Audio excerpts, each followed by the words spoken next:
देख चुका, एक तेरा होना बाकी है। आप परेशान इसलिए हैं क्योंकि आप सबके हो चुके, पर अभी एक का होना, किसके होना बाकी है? आप सबके हो चुके, किसके नहीं हो? द्रौपदी सबको पुकार रही हैं। अर्जुन, क्या तुम्हें नहीं दिख रहा है कि तुम्हारी प्रिय पत्नी द्रौपदी का वस्त्र हरण हो रहा है? अर्जुन बोले, दिख रहा है, तो बचाओ ना। अर्जुन बोले, कैसे बचाऊं? मैं जुए में हार चुका हूं, हारा हुआ कैसे रक्षा कर सकता है? भीम, क्या तुम मेरे से प्रेम नहीं करते? भीम बोले, करता हूं प्रिय। तो देखो तुम्हारी द्रौपदी की हालत क्या हो रही है। आंखों के आंसू मेरे पांव तक जा रहे हैं। क्या तुम अंधे हो गए हो? देख नहीं रहे हो मेरी हालत? भीम बोले, क्या बताऊं प्रिय, मैं भी मजबूर हूं। ताकत है दुशासन को मार डालने की, पर मार नहीं सकता, मजबूर हूं। सबने अपनी अपनी मजबूरी गिना दी, सबने अपनी अपनी मजबूरी बता दी, परंतु भगवान को जब पुकारा, भगवान को जब पुकारा तो भगवान की अपनी कोई मजबूरी नहीं थी। पुकारा तो दौड़े के नहीं। याद रखना, जब आप पर संकट आएगा तो ये दुनिया के लोग अपनी अपनी मजबूरियां बताकर पल्ला झड़ा लेंगे। यदि किसी के पास मजबूरी नहीं होंगी तो वो भगवान है, इसलिए उन्हें ना विसारिए। जिनकी कोई मजबूरी नहीं है,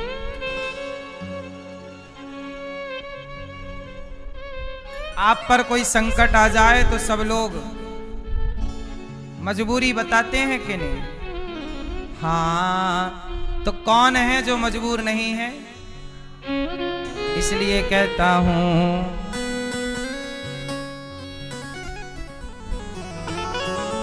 ऐसे चुप ना रहा कीजिए,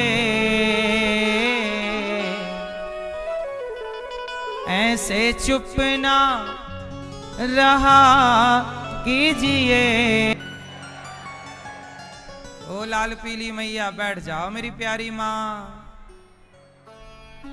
शांति से बैठो, शोर नहीं करो। सुंदर सी कथा हमारे श्रीमान सत्यपाल अरोड़ा जी, श्रीमती कमलेश अरोड़ा जी इस कथा में परीक्षित बनके भागवत सुन रहे हैं और अपने लोक परलोक दोनों को सवार रहे हैं। आपका बहुत बहुत स्वागत, वंदन। अरोड़ा परिवार के लिए सत्यपाल जी, मैया कमलेश जी के लिए तालियां बजाकर हम सब स्वागत वंदन करें। जीवन मिला है, आपने सदुपयोग किया है, हर पल अपने हर क्षण का सदुपयोग किया है। आपकी बहू और आपके पुत्र गौरी और गौरव जी कच्चे भागवत जी के पोथी पाठ हैं। आप भी जरूर अपने माता पिता पूर्वजों को भागवत सुनवाएं। मैया, जाना ही था तो क्यों आई? थोड़ा सुन लो, और जाना है तो जल्दी जाओ और चुप रहो, शांत रहिए। आप अपने मुंह पे उंगली रखिएगा, चुपचाप कथा को प्रेम से शांति से सुनना चाहिए। ध्यान से सुनो। कल की कथा हम लोगों ने सुनी, धुंधकारी भागवत सुनता है और प्रेत योनि से मुक्त हो जाता है।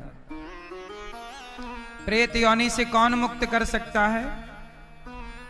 जो प्रेत बन चुका है, वह प्रेत भगवान का शरीर 5 तत्वों से नहीं बना, 5 तत्वों से बना शरीर मिटता है। हमारा शरीर, माता सुमित्रा की एक पुत्री हुई शांता, क्या हुई? तो दशरथ जी के 5 संतान हैं, 4 पुत्र और 1 पुत्री। तो 2 बेटा होने चाहिए आपके। सुनो, इसलिए राम जैसा भाई केवल राम है, इसलिए अपने भाई के साथ प्यार से रहना चाहिए, अपनी बहनों के साथ, पत्नी के साथ, पिता के साथ। परिवार की खुशी ही, जिसका परिवार मिलनसार है, जिसके परिवार में एकता है, प्रेम है, उससे अमीर कोई नहीं है। सबसे बड़ी अमीरी क्या है? परिवार की प्रसन्नता। सबसे बड़ी अमीरी क्या है? यदि आप सब खुश हैं परिवार में, तो आपसे अमीर कोई नहीं। दौलत से कोई अमीर नहीं होता साहब। आपके होंठों पे स्माइल है, आप प्रसन्न रहते हैं, हर परिस्थिति में खुश हैं, आप अमीर हैं। क्यों मैया? और आपके पास दौलत है पर आप खुशी नहीं है, तो क्या मतलब की दौलत? इसलिए भगवान के अवतार 24 में 1 अवतार राम, 1 अवतार कृष्ण, 1 अवतार नृसिंह प्रकट हो गए। भगवान नृसिंह खंबे से, वामन, कच्छप, धनवंतरी, मोहिनी, ये सब अवतार हुए भगवान के। क्या जरूरत थी इन अवतारों की? अच्छा ये बताओ, भगवान को मछली बनने की क्या जरूरत थी?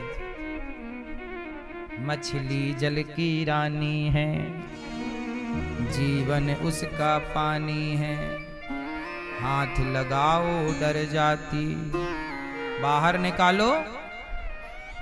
मछली बन गए भगवान। क्यों बने?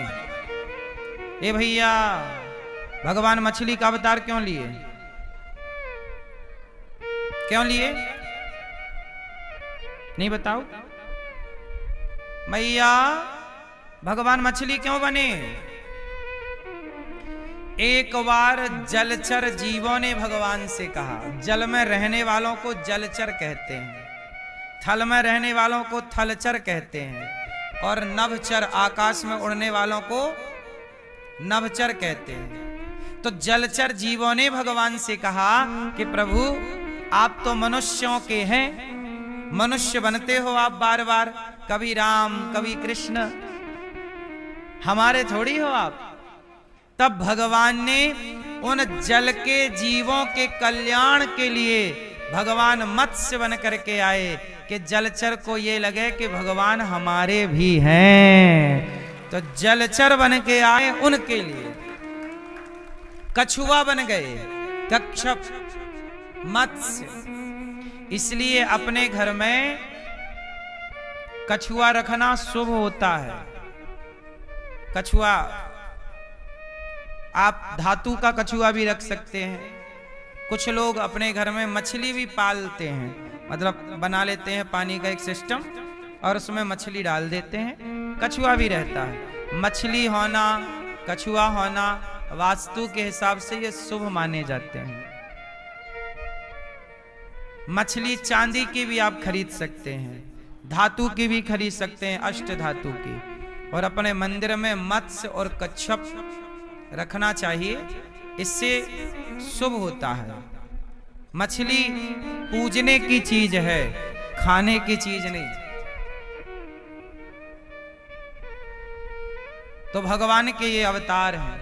भगवान का एक अवतार है। एक बार स्त्रियां नाराज हो गई भगवान से, बोली कि प्रभु आप तो पुरुष ही पुरुष बनते हो, हमारा दर्द क्या जानो। भगवान बोले आओ तुम्हारा भी रूप बनाते हैं। तब भगवान स्त्री बन गए। उस स्त्री का नाम क्या था? उन स्त्री का नाम था मोहिनी। क्या नाम था? भगवान ने मोहिनी अवतार लिया और क्या बन गए? स्त्री बन गए भगवान।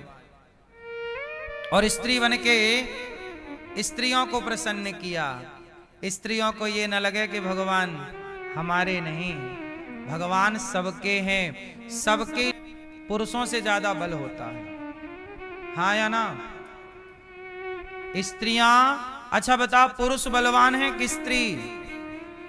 दोनों की लड़ाई होगी, कौन जीतेगा? बोलो, कौन जी? आपके यहां लड़ाई होती, कौन जीतता भैया? हाँ, नहीं, पति पत्नी में लड़ाई होती है तो आप जीतते हो?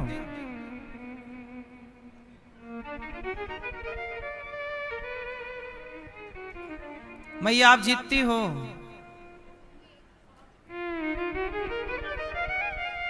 वो सरेंडर हो जाते हैं, आप नहीं होती हो।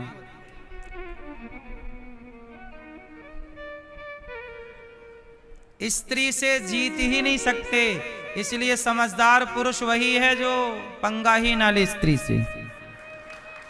जीतोगी नहीं, हाँ, तुम जीतोगी नहीं, लड़ लो।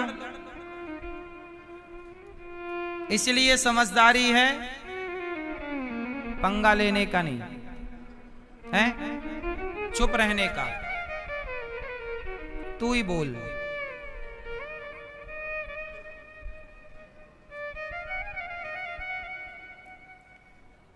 इसलिए स्त्री कौन है? भगवान का स्वरूप, मोहिनी। इसलिए स्त्री मोहित करती है। वह स्त्री अच्छी है जो अपने पति को मोहित करके रखे, और जो स्त्री पड़ोसी को मोहित करे वो दुष्ट है।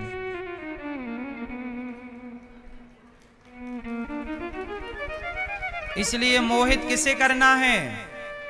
केवल पति को। इसलिए श्रृंगार किसके लिए? हाँ, लेकिन आजकल उल्टा है, पति के सामने श्रृंगार ही नहीं, और बाहर जाना हो तो देखो,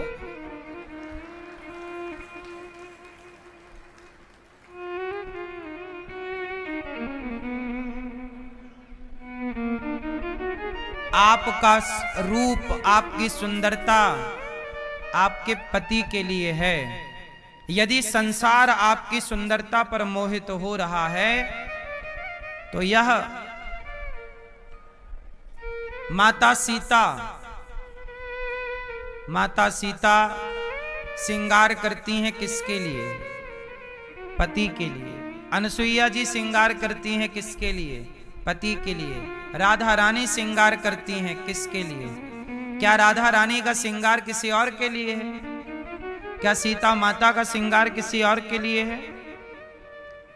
ऐसे आपको भी यही भाव रखना है कि हमारा श्रृंगार भी किसी और के लिए ना हो। यही धर्म है। यदि आप धर्म से चलो तो धर्म ये है, वरना फिर अधर्म से चलना है तो फिर सबको मोहित करो। तो भगवान के 24 अवतार हुए। 24 अवतारों में राम और कृष्ण अवतार विशेष हैं। अब देखो, वासुदेव। नारद जी पहले जन्म में क्या थे? जरा ध्यान से सुनिएगा। नारद जी पिछले जन्म में इनकी माता घर में बर्तन धोने का काम करती थी। नारद जी की माता। एक दिन क्या हुआ कि संत आए। नारद जी ने खूब संतों की सेवा की, तो नारद जी संतों से बोले कि गुरुदेव हमें भी कोई मंत्र दे दो। तो संतों ने मंत्र दे दिया। अब वो मंत्र सुन करके नारद जी उस मंत्र का जाप करने लगे। संत जाने लगे तो पीछे पीछे नारद जी भी जाने लगे। तो माता ने रोक लिया नारद जी की कि बेटा तुम चले जाओगे तो हमारा बुढ़ापे का सहारा कौन बनेगा? तो रोक लिया माता ने। नारद जी बड़े परेशान हो गए कि देखो माता के चक्कर में मुझे रुकना पड़ा। एक दिन माता को सांप ने डस लिया। नारद जी की माता जी का देहांत हो गया, मृत्यु हो गई। तब नारद जी ने माता का अंतिम संस्कार किया, सारी विधि की, और नारद जी जंगल चले गए और वहां उसी मंत्र का जाप किया जो मंत्र गुरु जी ने दिया था। उस मंत्र का जाप करते करते वर्षों बीत गए, जवानी निकल गई, बुढ़ापा निकल गया, आखिरी समय आ गया। एक दिन नारद जी रोने लगे, हे भगवान हम तुम्हारी भक्ति करते करते जवानी गवाए, बुढ़ापा गवाए, तुम तो आए ही नहीं। लगता है हमारा सब भजन फालतू चला गया, आपका तो दर्शन हुआ नहीं। तब आकाशवाणी हुई, बेटा नारद, तुम्हें इस जन्म में मेरा दर्शन नहीं होगा। मेरा दर्शन करने के लिए तुम्हारे शरीर में बल नहीं है। ये शरीर जब छूटेगा तब हम तुम्हें दिव्य शरीर प्रदान करेंगे, उस शरीर से आप मेरा दर्शन कर पाओगे। अब नारद जी प्रसन्न हो गए और इंतजार करने लगे कि ये शरीर कब छूटे, कब प्रभु का दर्शन हो। और नारद जी भगवत चिंतन करने लगे, मंत्र का जाप करने लगे। शरीर छूटा तो उन्हें ब्रह्मा का पुत्र बनने का सौभाग्य मिला। नारद जी किसके पुत्र हैं? नारद जी किसके बेटे हैं? किसके? मेरी मां ब्रह्मा जी के बेटे हैं। और ब्रह्मा जी के पुत्र जब बने तो अब इन्हें भगवान का दर्शन हुआ। ये कथा ये बताती है कि हम आज जो तपस्या करेंगे, भजन करेंगे, इस भजन के प्रभाव से हमें एक दिव्य शरीर प्राप्त होगा, जिस शरीर से परमात्मा का प्रत्यक्ष दर्शन सुलभ है। क्या है कि इस शरीर से भगवान का दर्शन कैसा है? ये शरीर मिला है तपस्या के लिए। देहिनाम क्षण भंगुरः तपो दिव्यम पुत्र का येन सत्वम। ये शरीर किसके लिए मिला है? तपस्या के लिए। जब तपस्या आप इस शरीर से करोगे तो आपको भगवान इस शरीर के बाद अपना दर्शन दिव्य शरीर देंगे और आप फिर उनके सन्निकट रहोगे। भगवान का मिलना कठिन नहीं है। आप अपने शरीर को तपस्वी तो बनाओ, त्यागी तो बनाओ। नारद जी को ब्रह्मा का बेटा आज भी नारद जी हैं, विचरण करते हैं। किसके बल पर? तपस्या के बल पर। नारद जी बोले, व्यास जी आप भागवत जी की रचना कीजिए। और भागवत जी की बात व्यास जी को नारद जी ने बताई। 4 श्लोकों की भागवत जी सुनाई।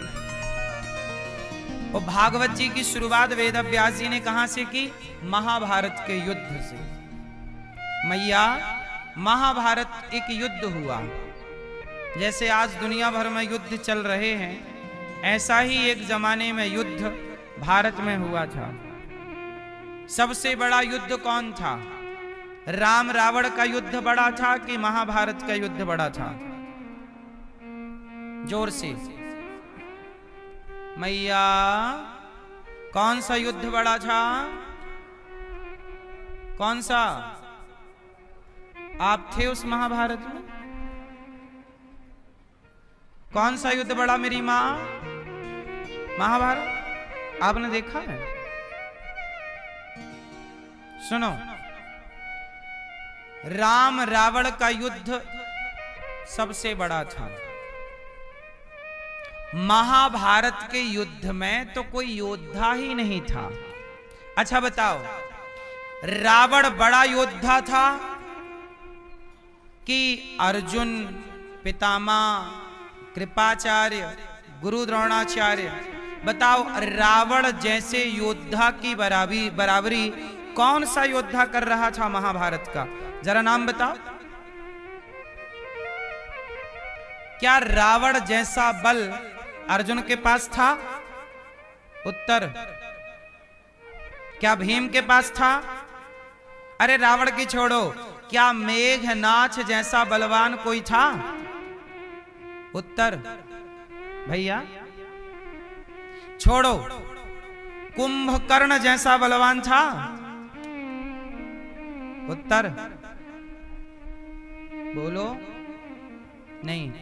सोचिए कि राम रावण के युद्ध में राम लड़ रहे हैं, जबकि महाभारत में तो भगवान कृष्ण लड़े ही नहीं, अर्जुन ही निपटाते रहे।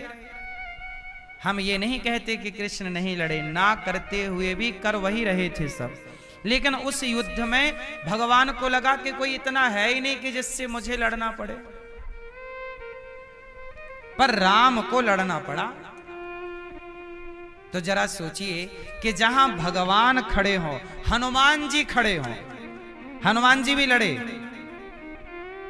अब बताओ, जिस युद्ध में हनुमान जी लड़ रहे हो वो युद्ध बड़ा है। इसलिए राम रावण का युद्ध इस धरती का सबसे बड़ा युद्ध था। उसके जैसा युद्ध ना कभी हुआ था ना कभी। अब आपको एक छोटी सी कहानी, छोटी सी कथा सुनाते हैं, जो घटना घटी, सत्य जो लिखा है पुराणों में वो सुनो। भीम भैया लंका गए, क्योंकि त्रेता युग में घटना घटी राम रावण के युद्ध की। और महाभारत का युद्ध कब हुआ? द्वापर में। तो त्रेता के बाद क्या आया? द्वापर में जब महाभारत की तैयारियां चल रही थी तो भीम भैया लंका गए थे विभीषण से कहने कि चलो आप हमारे तरफ से युद्ध करो। क्योंकि जब युद्ध होता है तो एक राजा दूसरे राजा से मदद सहयोग लेता है। तो लंका के राजा हैं विभीषण।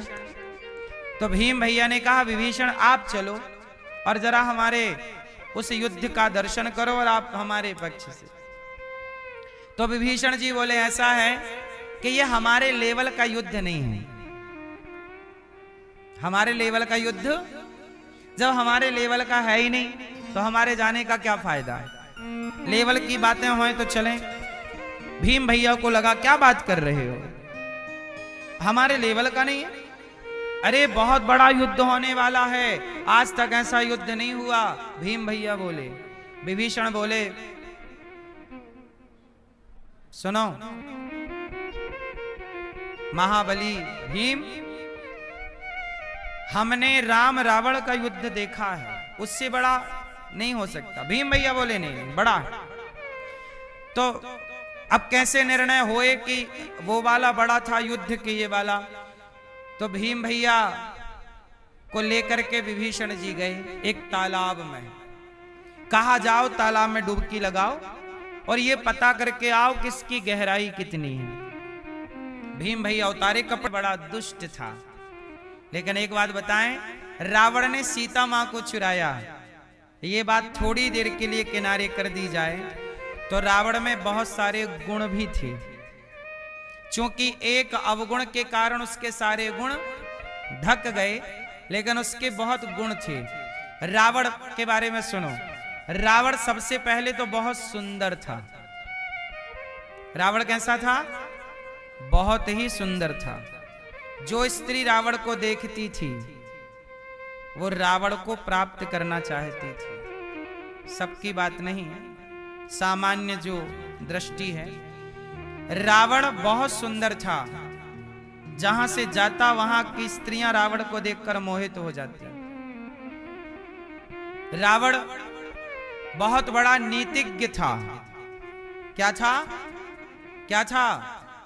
इसलिए राम जी ने लक्ष्मण जी से कहा था कि जाओ रावण मरने वाला है, कुछ नीति शास्त्र का ज्ञान ले लो। हाँ या ना?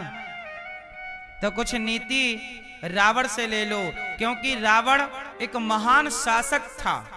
कैसा? रावण के राज्य में गौ हत्या नहीं होती थी। जरा सोचिए रावण का शासन कैसा था कि लंका सोने की थी। और केवल रावण का महल नहीं, रावण के यहां करोड़ों लोग रहते थे।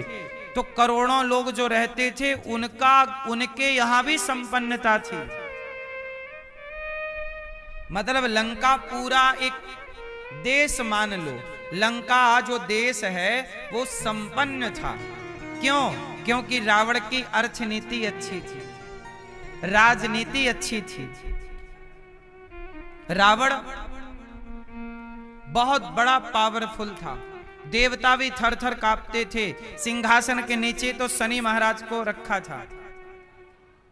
रावण, देवता हाथ जोड़े खड़े रहते। रावण एक बार देख लेता ना तो देवता थर थर कांपने लग जाते। ये रावण का दबदबा था। शंकर जी, आप लोग सावन आता है ना तो माटी के शंकर जी बनाते हो। सावन आता था तो रावण शंकर जी को बुलाता था, बोले बाबा सावन आ गया हो। बुलाता, शंकर जी को बिठाता और श्रृंगी लेता, अभिषेक करता, सही के शंकर जी लाता। लो बैठ। वो शंकर जी आते और शंकर जी यदि आना कहानी करे नहीं आऊंगा तो उठा के ले आता, चुपचाप बैठो हम अभिषेक करेंगे। ऐसा रावण था। ब्रह्मा जी रोज आते थे रावण के यहां वेद पढ़ाने। हाँ रावण चलो टाइम होए तो वेद पढ़ाऊं। ऐसा रावण, ब्रह्मा जी आते थे। 1,00,000 बेटे थे रावण के। कितने बेटे थे? 1,25,000 नाती। संपन्न रावण। कौन है ये रावण? रावण ज्योतिष का बड़ा ज्ञाता था। जब मेघनाथ का जन्म होने वाला था तो रावण ने मेघनाथ के जन्म में ग्रह नक्षत्र को ऐसे अनुकूल किया, ऐसे समय में पैदा करना चाहता था मेघनाथ को कि ये अमर हो जाए। ऐसे संयोग ग्रह नक्षत्र, ऐसी गणना में कि ये मरे ही ना, जन्म से अमर हो। तो बस सब ग्रह नक्षत्र रावण के डर के कारण सही समय पे सही जगह आके बैठ गए, पर शनि ने थोड़ा तिगड़म कर लिया। तो शनि पे गुस्सा आ गई रावण, तू नहीं खेल बिगाड़ा है, इसलिए आ उठाया और सिंहासन के नीचे डाल दिया। अब तू सदा मेरे नीचे रहेगा। ये रावण। इसलिए जब हनुमान जी गए थे तब शनि को वहां से आजाद किया, मुक्त किया। इसलिए जो हनुमान चालीसा का पाठ करता है, जो हनुमान जी की शरण में है, उस पर शनि का कोई प्रभाव नहीं पड़ता है। शनि ने तभी वरदान दिया था कि जो हनुमान जी आपने मुझे रावण के कष्ट से बचाया, अब जो आपका ध्यान करेगा, जब तप करेगा, उसे मैं कभी परेशान, मेरी दशा भी चल रही हो तो उस पर मैं कृपा ही बरसाऊंगा। इसलिए हनुमान चालीसा का पाठ नित्य करना चाहिए सबको। कर जोरे सुर दिसिप विनीता, भ्रकुटि बिलोकत सकल सभीता। रावण कौन है? रावण पिछले जन्म में कौन था? जय और विजय, भगवान नारायण के 2 द्वारपाल जय और, इन दोनों ने संतों को रोक दिया भगवान से मिलने से। शाप मिल गया। इसलिए कहता हूं भक्त को भगवान से मिलने दिया करो। भक्त और भगवान के बीच में बाधा ना बनो, वरना राक्षस हो जाओगे। जय विजय पार्षद हैं, नित्य भगवान के सेवक हैं, नित्य द्वारपाल हैं। जय और विजय, शाप लग गया, जाओ राक्षस हो जाओ, भगवान से मिलने से रोकते हो, शाप मिला। वही जय विजय रावण कुंभकर्ण हो गए। ये कोई सामान्य नहीं है। रावण